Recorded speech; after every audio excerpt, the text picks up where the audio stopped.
기사 자격증은 많이 공부하시는 것보다 짧게 공부하시고 3개월에 끝내시는 게 가장 중요해요. 말로는 다들 저는 퇴사하지 않겠습니다라고 말을 표현을 해요. 대부분 취직하기 전까지 이 일이 무슨 일인지 잘 모르시잖아요. 환경이 어떤지 잘 모르고 굉장히 많은 단점들도 있는 거기 때문에 그거를 버틸 수 있다. 인턴하면서 저는 경험해봤습니다. 그게 속된 말이지만 빚이 있는 사람을 그 정도로 좋아해요. 건설업 자체는 빚질이라는 일이라고 표현하면 되는데요.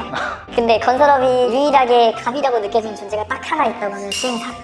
제가 이렇게 표현하면 건설사에 대해 나빠질 수도 있겠지만 저는 현재 목표가 신탁사기 때문에 네. 그래서 건설사 자체가 3년차 퇴사율이 굉장히 높거든요. 3년 이내 퇴사율. 그리고 저희 현장만 해도 1년도 못 버티고 벌써 3명 이상 그만뒀고요.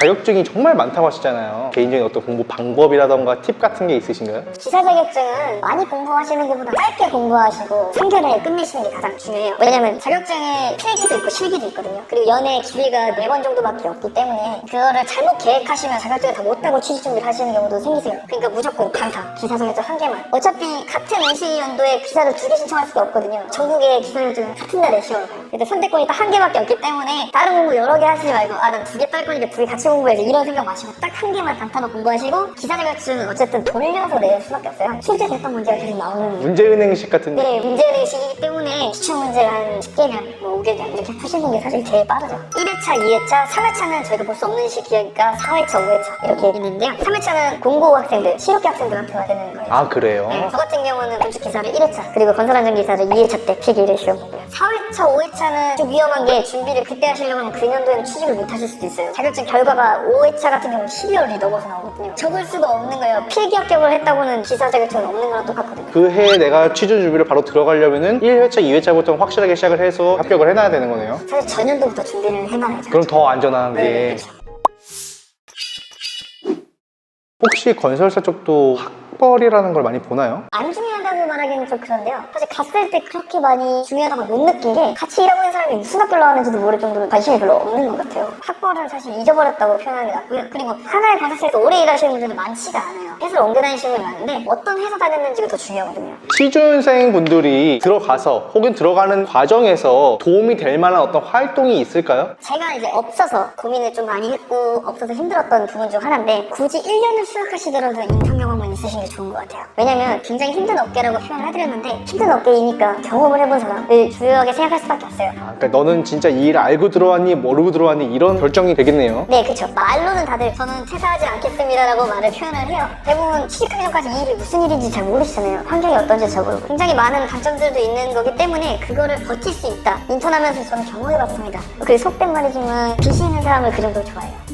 개인 빚이 있거나 학비가 빚이 있는 사람들을 좋아하는 이유가요. 이 사람들은 잘 나가지 않는다. 실제로 저 면접 받았을 때 이 질문을 2회사에서 받았고요. 그걸 했을 때 거기 이 사장님이 굉장히 좋아했어요. 빚이 많다고요. 이 직원은 1년 이상은 퇴직하지 않겠구나 라고 본인 입으로 표현하셨고요. 이만큼 힘들기 때문에 1년의 경력이라고 표현하면 남들보다 굉장히 앞서는 거고요. 2년의 경력이라고 말을 하면 여기는 당장에서 시행만 할 수 있는데 라고 표현할 수 있기 때문에 스펙이 아무리 많이 쌓으시는 것보다 기본 스펙 똑같이 지켜가신다고 한다면 경력이 있으신 거는 무기가 되죠. 굉장한.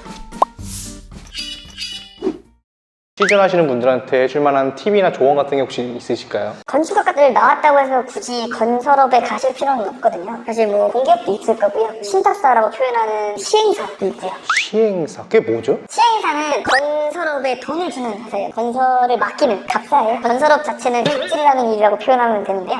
근데 건설업이 유일하게 갑이라고 느껴지는 존재가 딱 하나 있다고 하는 시행사.